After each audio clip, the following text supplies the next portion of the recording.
For the middle school ones, right? Yeah. Thank you, Pippa. We're ready. Thank you.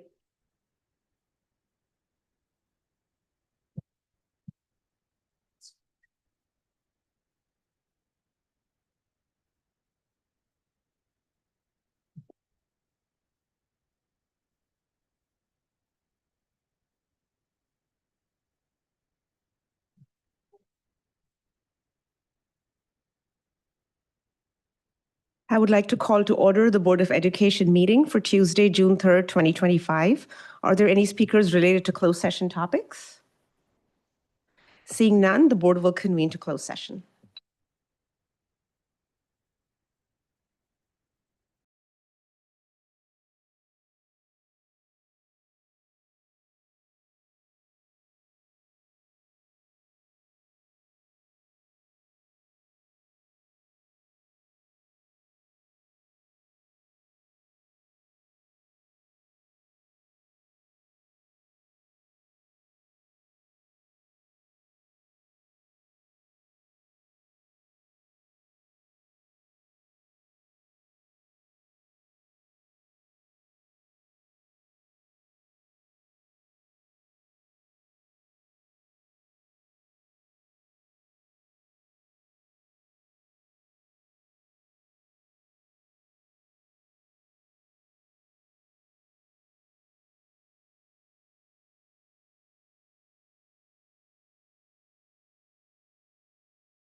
Board will now convene open session and report out from closed session. Open session of the Board of Education meeting is live on YouTube. Visit the NHUSD Board of Education webpage for the link. If you're attending online via Zoom, use the raise hand feature to indicate you wish to provide public comment. Phone participants should press *9 to be added to the queue and wait to be called on. Community members may submit public comments to the board via email at publiccomment@nhusd.k12.ca.us before each meeting. The board received no public comments via email for tonight's meeting. I would like to remind the public that the board will not be responding to questions posed by those making public comments. Relative to closed session items 3.1 and 3.3, the board took no action. Relative to item 3.2, the board, by a vote of 4-1 in closed session, voted to appoint Kevin Franklin to the position of Assistant Superintendent of Business Services. Vice President Rafay will now lead the procedural items. Please rise for the Pledge of Allegiance.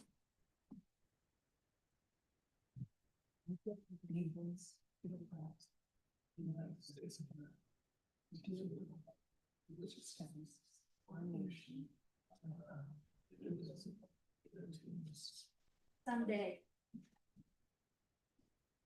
May I have the roll call, please? Here. Here.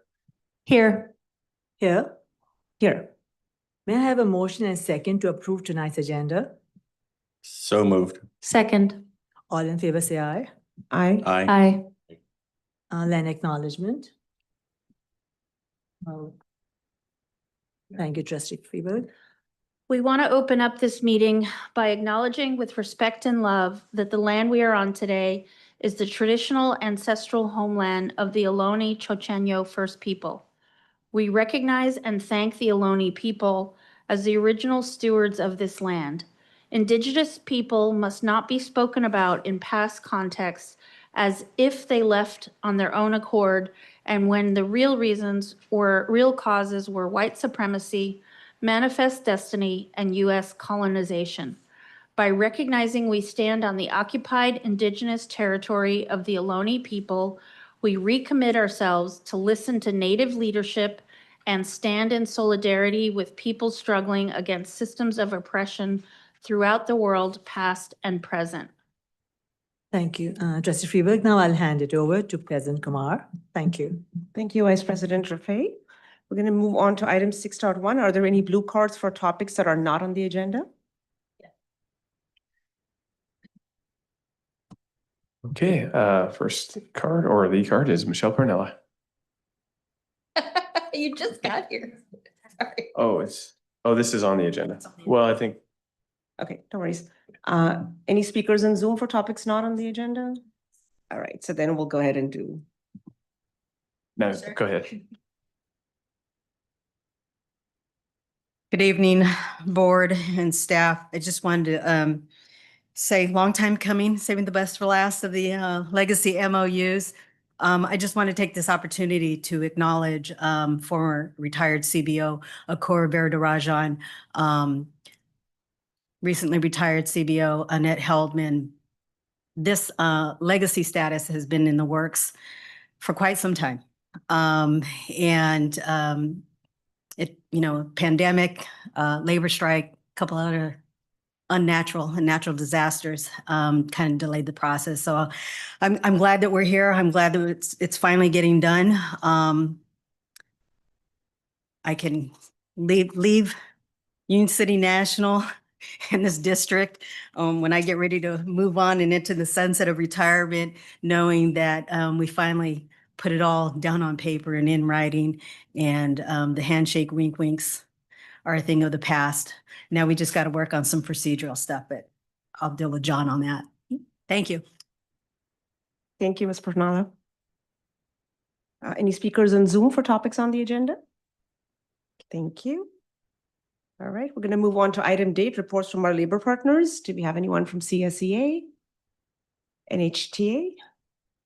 All right, item 9.1, we have a Measure N bond projects update.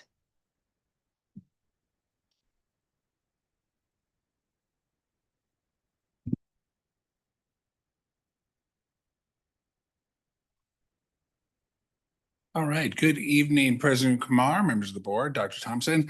I'm John Madisher, Acting Assistant Superintendent of Business, here tonight to give you an update on where we are with Measure M projects. And so just to kind of frame it, one of our goals in the strategic plan, Goal 5, has to do with providing clean, modern, innovative, and sustainable facilities and infrastructure.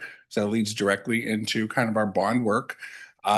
With the board's permission, a while ago, we set out on putting to the voters Measure N. Here's the language for Measure N, and we are all thrilled that it passed back in November.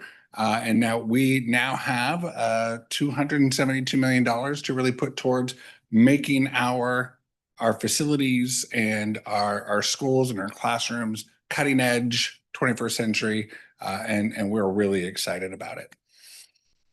In terms of what we are looking to do to our campuses with Measure N funds, we looked to first our facilities master plan. And a facilities master plan is a long-term plan to address both current and future needs as it relates to facilities. This is a project that building and writing, if you haven't taken a look at the master plan, it's like 300 and something pages. It's gigantic, and it outlines and lists everything from soup to nuts about that we want to get done and that needs to happen in our district. The process for getting the information in that master plan included a number of opportunities for community engagement, such as site stakeholder meeting groups. There was a standing committee, and there were a number of town halls as well. The board approved this facilities master plan in 2021. Next, we have a well, I guess he's not brand spanking new anymore. He's got a couple of months on him, but we have a relatively new director of facilities, Eric Chu. And when he came on board in January of 2025, he went to every single school site and met with every administrator to kind of find out, given the needs assessment was done in 2020, what needs to happen now? And with that information that he garnered from the principals, he went through and worked with the master plan and identified some priority projects for us to really get started on. And with that, I'd like to have Mr. Chu come up and talk about some of those projects. Hello, I think it's my first time to stand here to talk about this. Hello, good evening, trustee.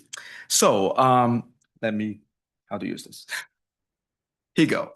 So first of all, I want to say thank you to our community to supporting our school district on Measure N. Now with it, we have a $272 million to invest in our schools. Tonight, I'm going to walk through this a little bit to show you how we allocated these funds to our district's most pressing facility needs. So, per most of our common understanding, James Logan High School, which is our only comprehensive high school in our district, definitely it will become the big winner for this measure. And we are estimating 100. If you look at the list right here, we are estimated for $170 million for its major remodel project. We'll go into a little bit more when we go to the other slides.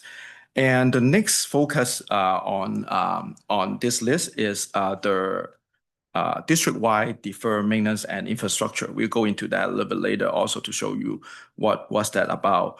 And we are lucky enough that most of the elementary school and middle school were benefited by the previous Measure M on the improvement. So for the Measure N right now, we can focus on the remaining needs and the future proofing of the facilities.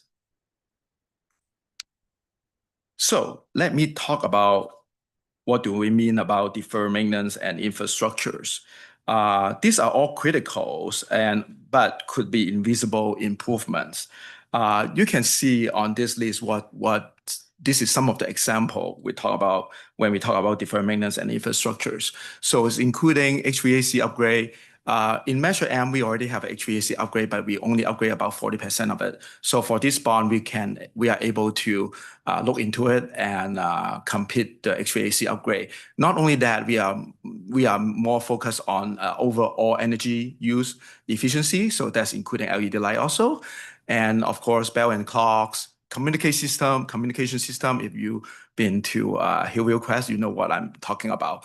Sonotrol, which is security alarm, fire alarm, IT infrastructure upgrade. And definitely one of the examples is our roofing and gutter systems. Okay, so let's talk about how we're going to get started. Under the Measure N, our first bond issuance, Measure A will generate $95 million. In fact, this funding will be available as soon as tomorrow. So it's very exciting. This slide shows you the proposed breakdown of how we initiate the fund to use it. As John mentioned it in the earlier slides, this list is based on the facility master plan and also from the input of the school leaders and administrators.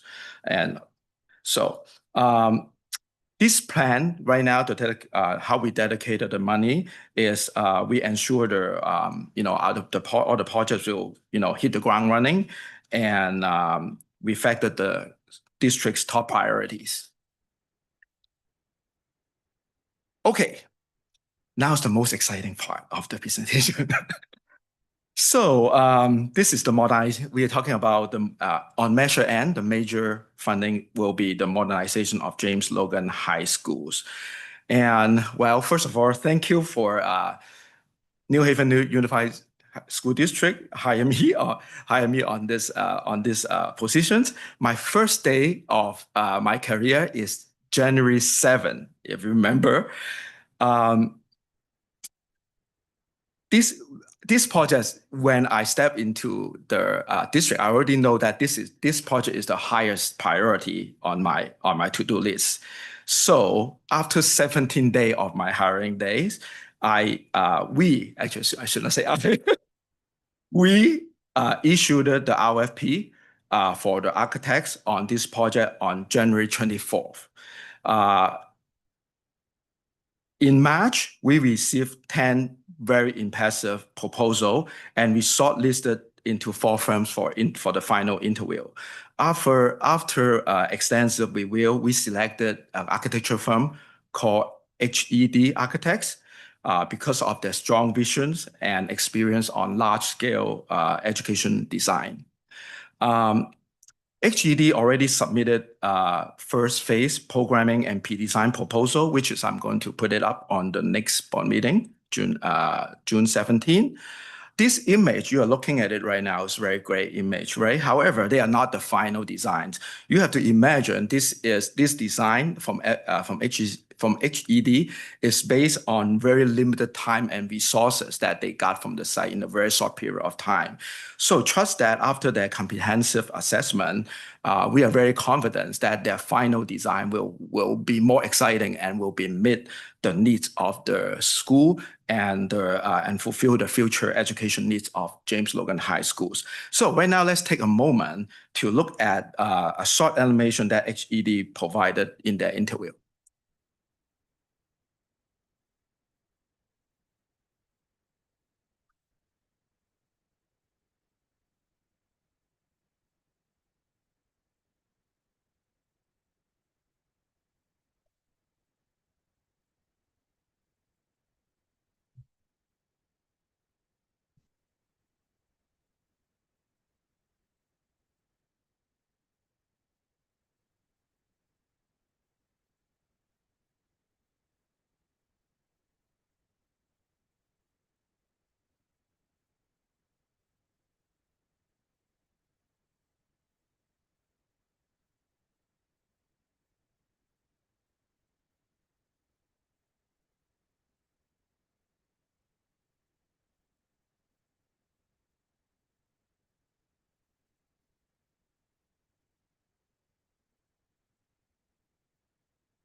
Okay, so it's very exciting. But first of all, I have to emphasize this is not a final look, but it can be look like this, right? So so we still work. I mean, of course, they will work very detailedly with the site to make the final design. Okay, so next one is, of course, the James Logan is our biggest project and focus. However, we also want the community understand our commitment on the Measure N. That's why we are launching the summer project for two middle school for the Measure N, which is the Cesar Sarford School and I just call it IVC middle schools. We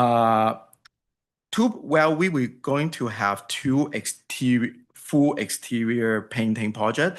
The scope of work will also include new gutters across the whole entire campus. We asked 196 architects to develop some 4 color palettes for each site to choose from. And this is all very exciting color palettes, and we relies on professional to give us idea on how we should paint the school.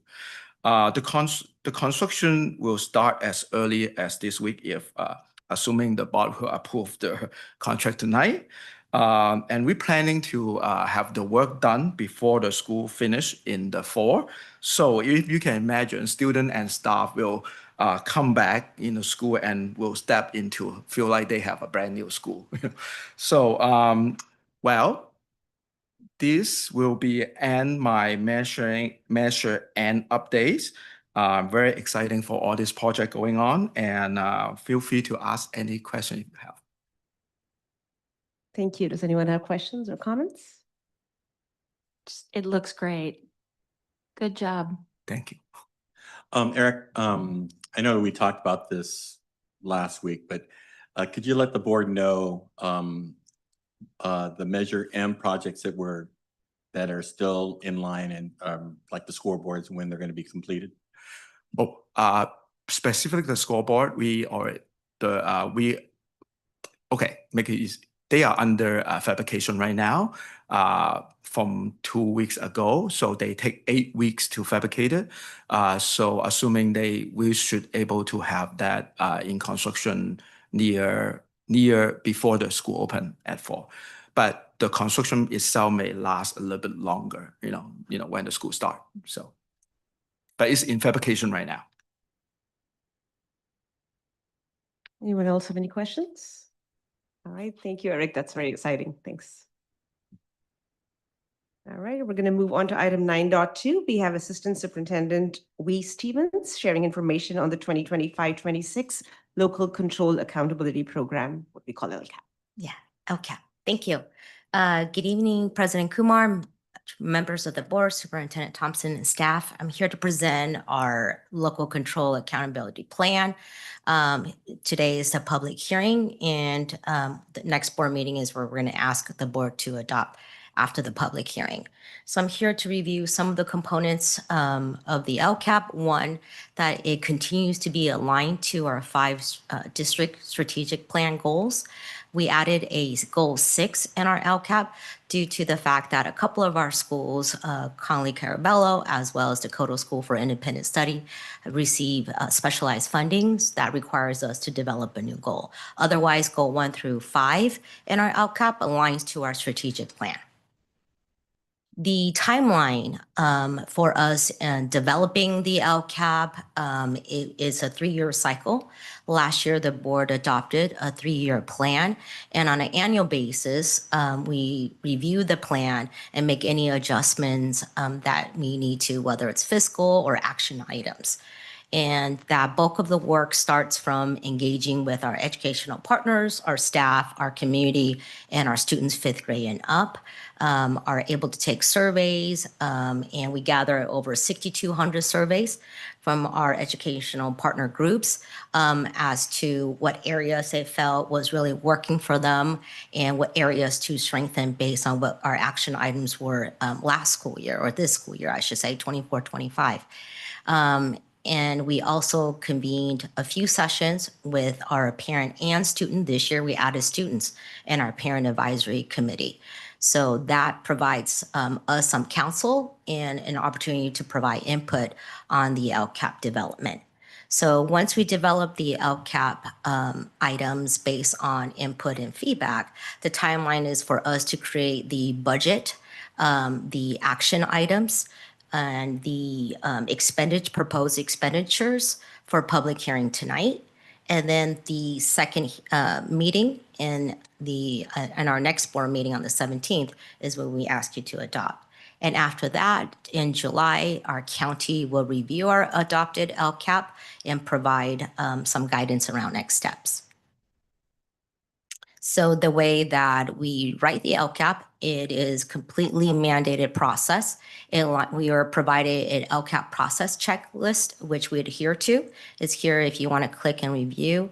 And then LCAP looks at several areas, hundreds of areas for us to see whether we meet in compliance. And we have met those areas. And then finally, we have each section really detailed out. As a parent, there's a budget for parent overview. It's a quick snapshot of the budget for our families to be able to quickly access in our community to look at how we're allocating funding. The next item is our proposed 25-26 LCAP. It's about 157 pages. It outlines 88 goals, action items that's aligned to our goals, And then the action tables for the LCAP is the connected expenditures to those action items. And of course, part of the mandate is that we include the directions and the criteria for LCAP. And then the last item is that how each of our action items and the outcome serve specialized population that are called out as needing additional support.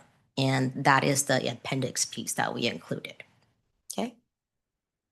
And next, after public hearing, as I mentioned, is our next board meeting is June 17th, which we're going to ask for the board to adopt. All the actions that are detailed, those 88 action items, many of them were already highlighted in our May 6th presentation when we looked at initiatives for the year and areas of focus for the future years. So you should see that alignment between the two presentations into our LCAP. Any questions for me? Thank you, Okay. Ms. Stephen. Thank you. All right, we're going to move on to item 9.3, an overview of the proposed budget for the fiscal year 25-26 by Acting Assistant Superintendent John Matos. Thank you, President Kumar, members of the board, Dr. Thompson. Again, I'm still John Matos, your Acting Assistant Superintendent of Business Services, and I'm here this evening to give you an update on our 25-26 budget development. This is a process that starts in each January, and it starts in January mostly for a couple of reasons. One, we get the governor's kind of first glimpse at what he has planned for our budget, and we also get certified enrollment numbers for the current school year that we use moving forward for 25-26 and in the future. It's also a reminder that similar to the LCAP, in which there will be later on this evening a public hearing, there will also be a public hearing for the budget in preparation of putting together the final budget for you and your approval on the 17th. This graphic is intended to represent the budget cycle. It is a cycle that never, ever, ever ends. We are currently in the budget adoption phase, getting ready for June 17th. The next time that you will likely get an update on the 25-26 budget is going to be the first interim, but there is an opportunity, should the governor's budget change dramatically, for us to present a 45-day update for you to take a look at. And that would be, July, August, if needed.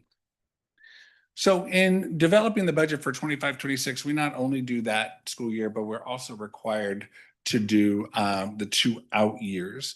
And that really has to do with our good friends in what used to be Richmond Unified, who back in 1990 was the first school district to go bankrupt. And in 1991, the state legislature passed a law that said, hey, school districts, you have to prove that you can pay your bills next year and then the 2 years out. And then Richmond very smartly changed their name to West Contra Costa.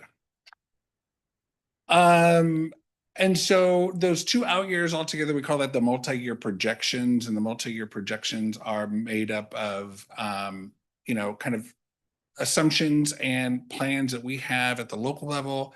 They incorporate information from government and professional partners, and they also take into consideration board decisions on initiatives that we all want to move forward. And we have to make sure that the assumptions that we use to make and build our multi-year projections are good, because the projections are only going to be as good as the assumptions that we're using. Even though right now we're working on preparing and finalizing the 25-26 budget, this isn't the first time we've talked about or thought about the 25-26 budget. We first started doing that in 23-24 when it was that third out year. Last year it was a little closer, then here we are. This table is meant to kind of show for each fiscal year the years of the budget that we have to be planning for. And so even though back in 23-24, we made some plans and had some initial building blocks for the 25-26, obviously much has changed since then, and much, you know, for all of those out years, much will continue to change. As we build the budget, we take into account a lot of internal and external factors, especially, you know, for revenues and expenditures. For revenues, we get information from the state about our overall funding, Prop 98 and LCFF, as well as ACOLA and a number of other funding and revenue streams.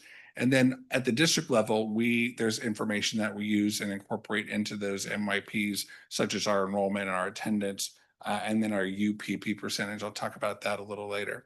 We also consider our expenses, our staffing allocations, our retirement, our step and column, all those sorts of things we use and are factored into our projections, as well as our prior year balance, as well as any new initiatives or programs that the district wants to kind of roll out, and then any sort of new legislation that either changes our money or changes what we have to do with it.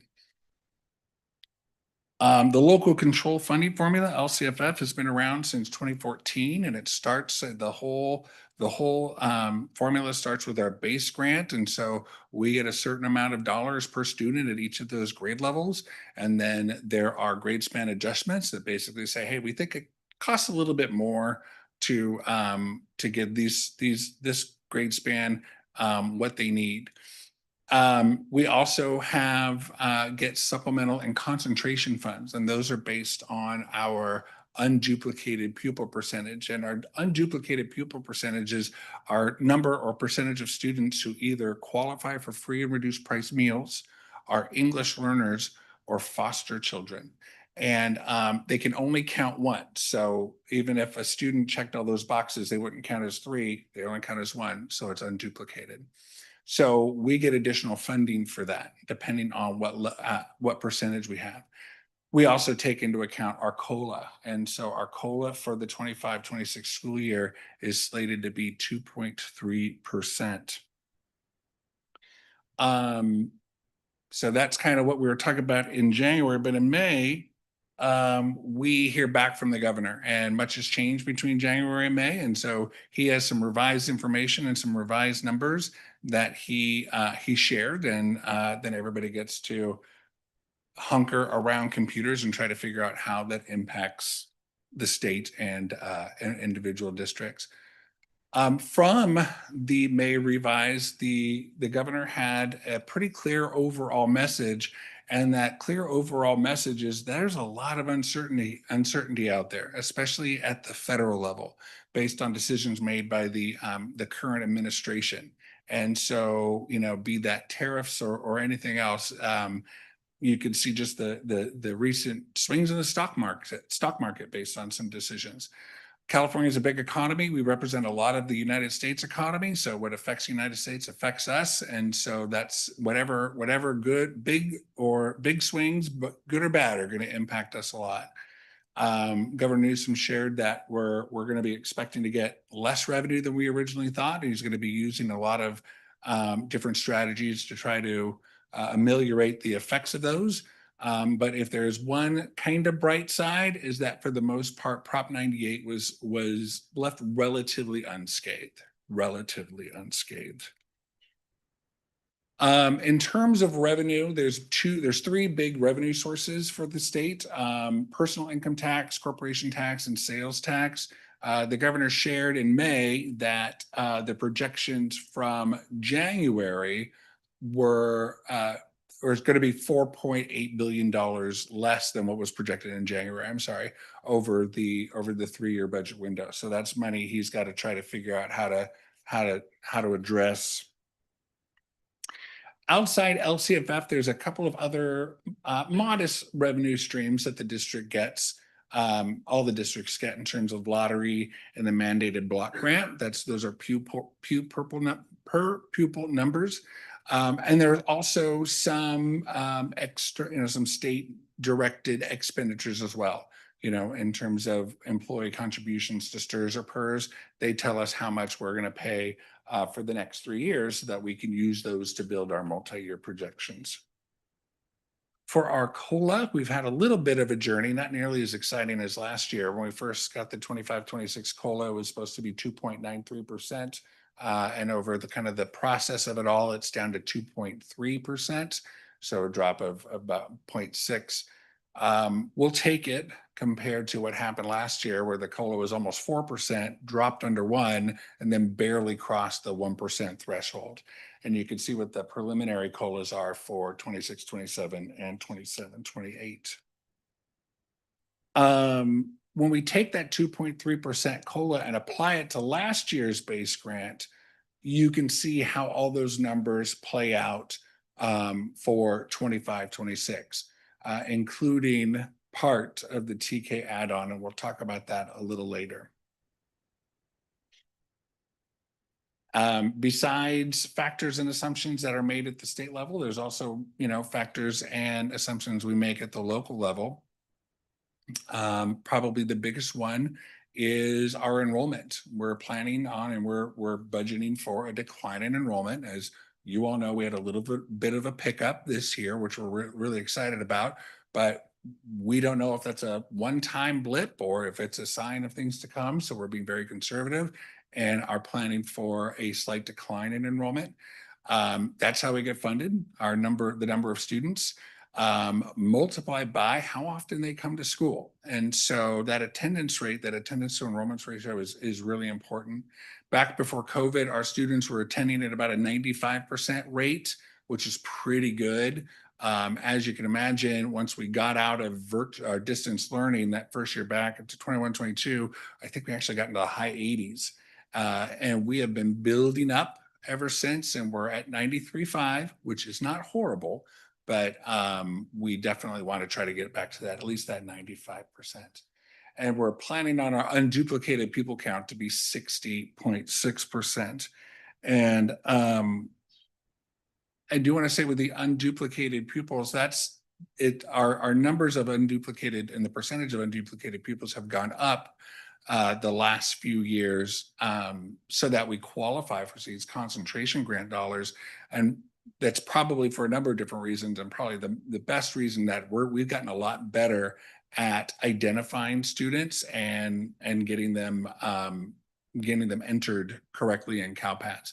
And for families who still have kids in our district, that's really through that parent data confirmation process we do in Aries in the spring.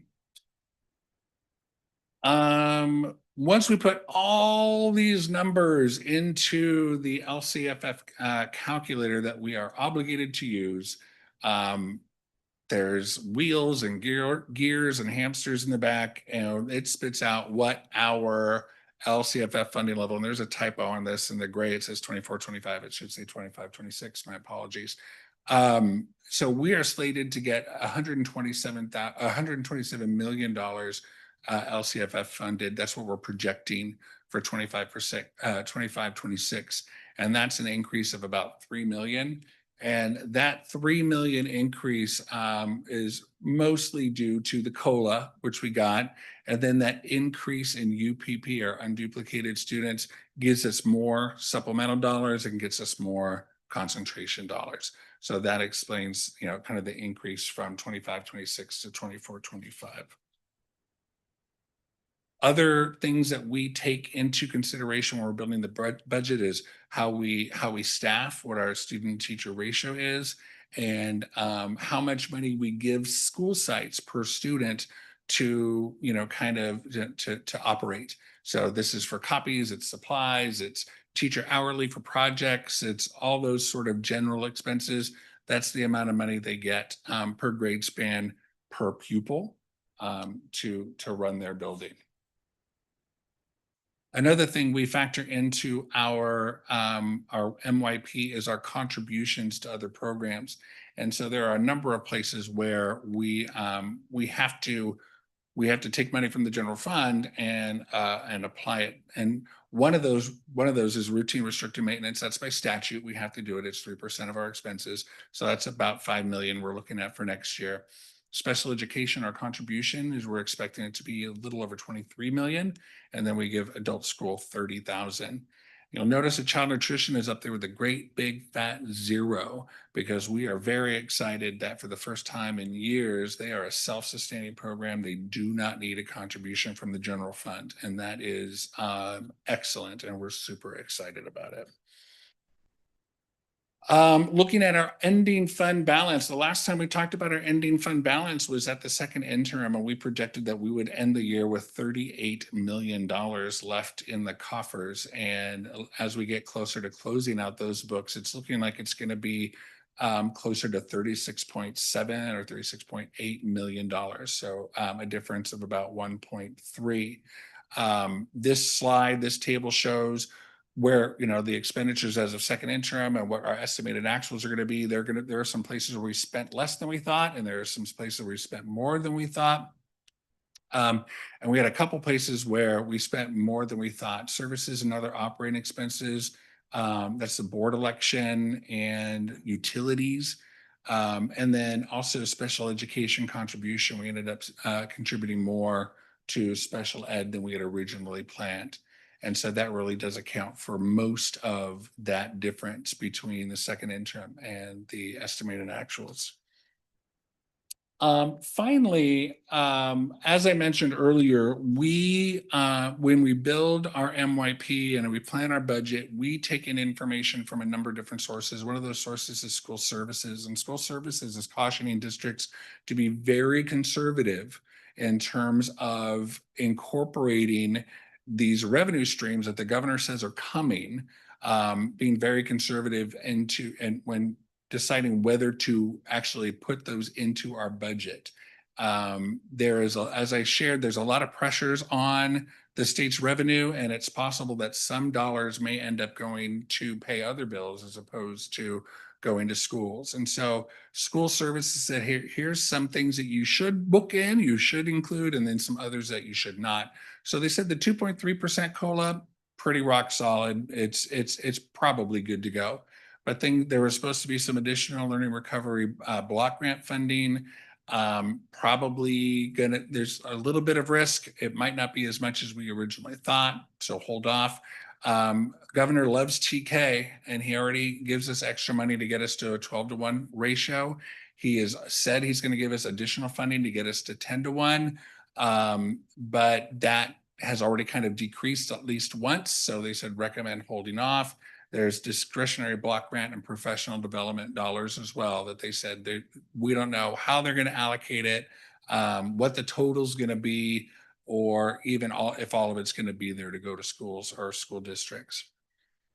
And so finally, just to kind of show you where we are in the process, we had the governor's May revise on May 14th. We have tonight's public hearing. The state legislature has to adopt a budget by the 15th of June. The governor has to enact the budget by June 30th. We're going to come back to you on the 17th with our 24-25 estimated actuals, and also bring forth for your review and hopefully approval our 25-26 budget, LCAP, and budget predictions for 26-27 and 27-28. And with that, I thank you for your time, and I'll answer any questions. Does anyone have any questions? Great. Thank you, Mr. Meadows. Thank you very much. Thank you. All right, we're going to move on to item 10.1. We will now convene a public hearing to receive public testimony concerning the 2025-26 Local Control Accountability Plan, the LCAP, with all sections. Speakers will be given 2 minutes to make comments on this matter and only this matter. Are there any speakers? And on Zoom? Great, all right. There being no speakers, the public hearing concerning the 2025-26 LCAP with all sections is now closed. We will now convene a public hearing to receive public comment concerning the 2025-26 proposed budget. Speakers will be given 2 minutes to comment on this matter and this matter only. Are there any speakers?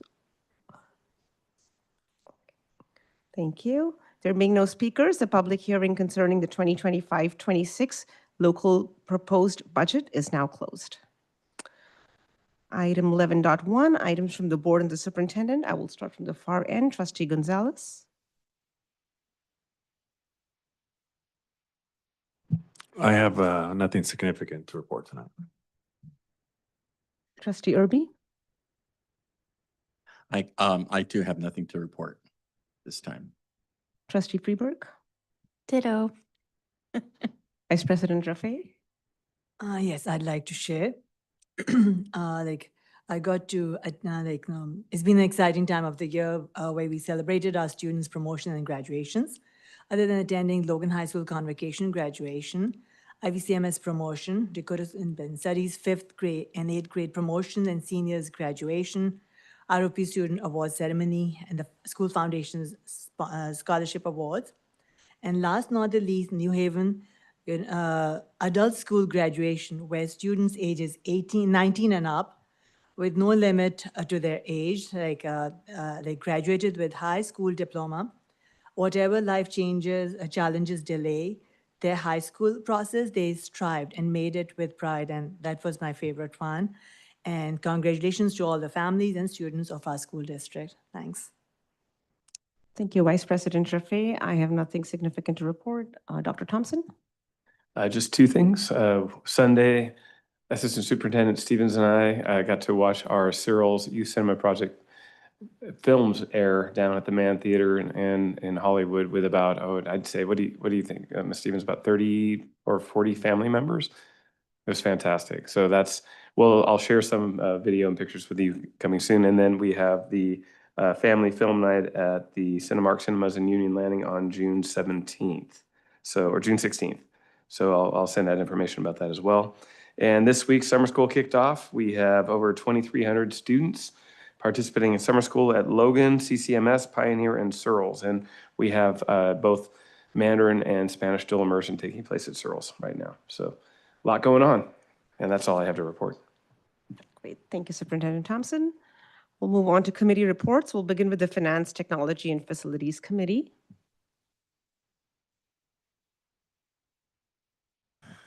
I'd just like to thank John Matos, Tricia Toe, and Eric Chu for providing the information. A lot of the information that we was presented this evening to the board was in that conversation that we had last week. And information regarding spending on Measure M and the scoreboards was also presented. Thank you, Eric Chu, again. And we are planning on scheduling future meetings in a more timely fashion in the near future. Thank you, Trustee Irby. Communication and Advocacy, Trustee Freeberg and I attended the meeting on May 28th, and Trustee Freeberg will report out. Yeah, it was a pretty brief meeting, but we covered some juicy topics.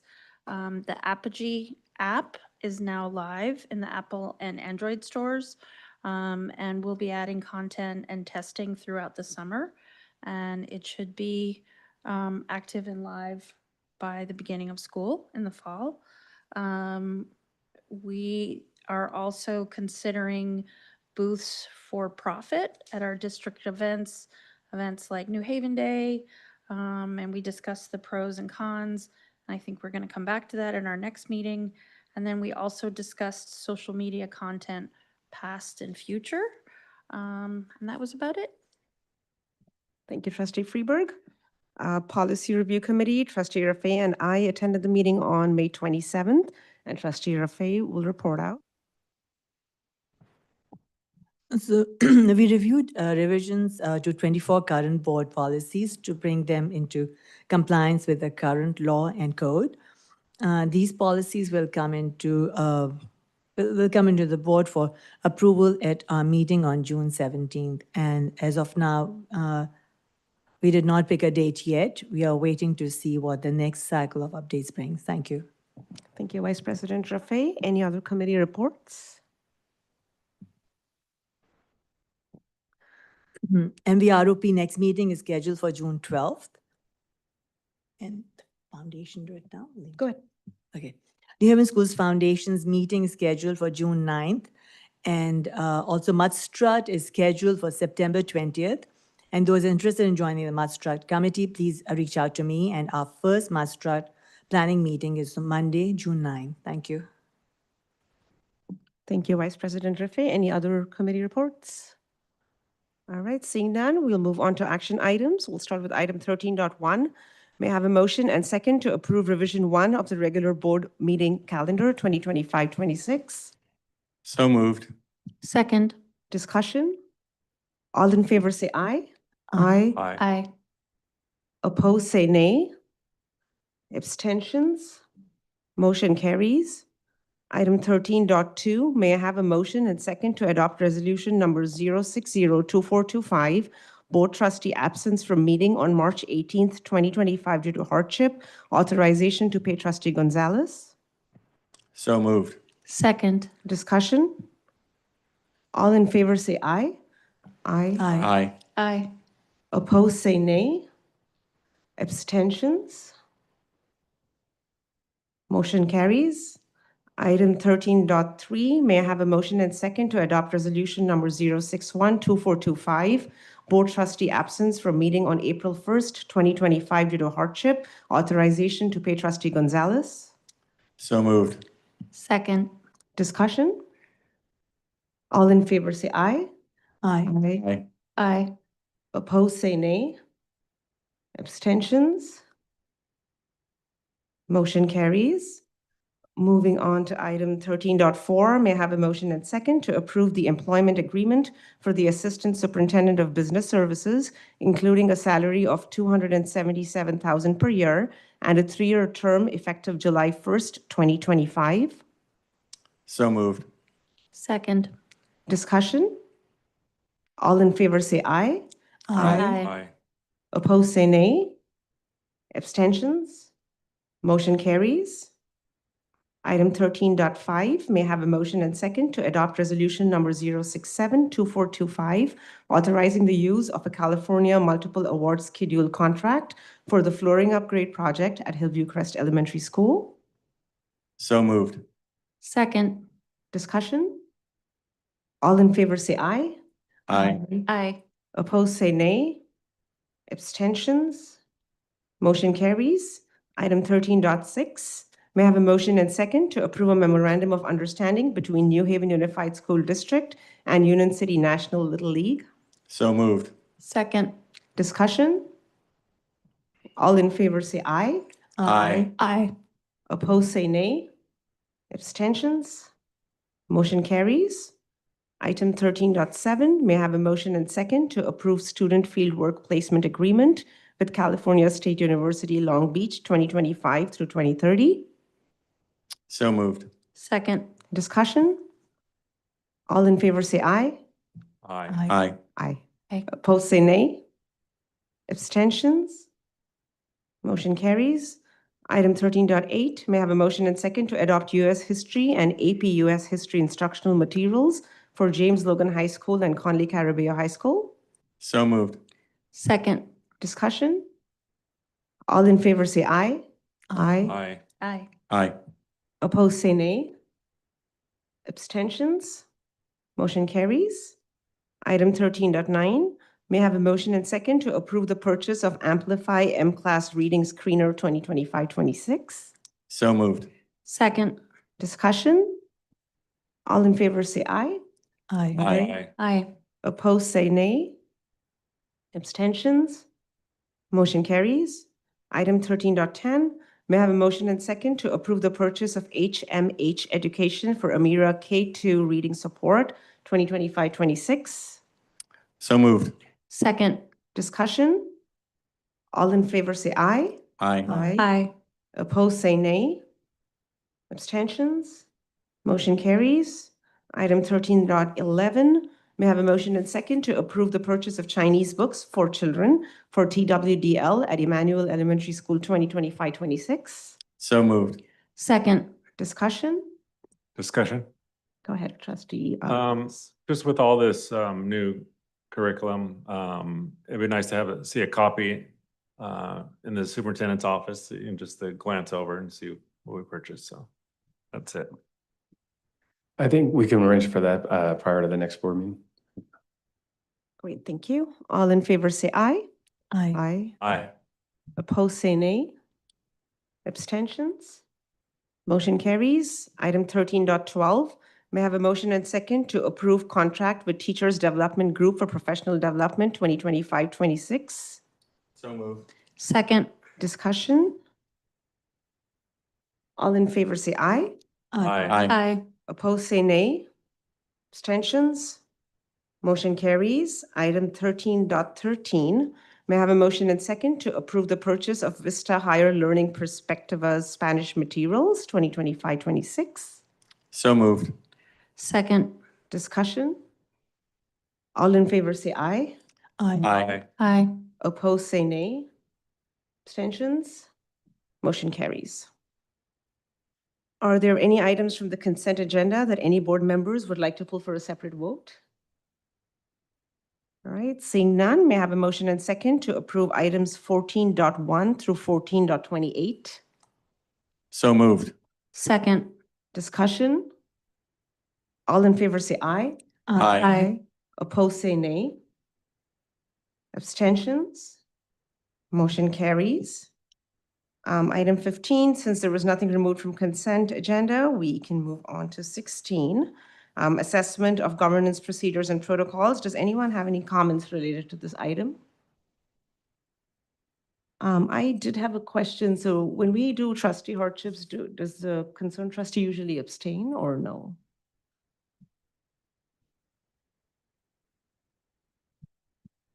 I see. Okay, thank you. And could you clarify that? I know it said for compensation, but all trustee needs to attend one meeting that month. Is that correct? The stipend's prorated based on if there are 2 meetings in a month and a trustee attends one, you get half the stipend. Did abstain in February. Okay, thank you. Item 17, board consensus. Do any board members have any requests for staff? Trustee Rafay? I'd like to follow up on the AAPI and Middle East, North African Parent Advisory Committee.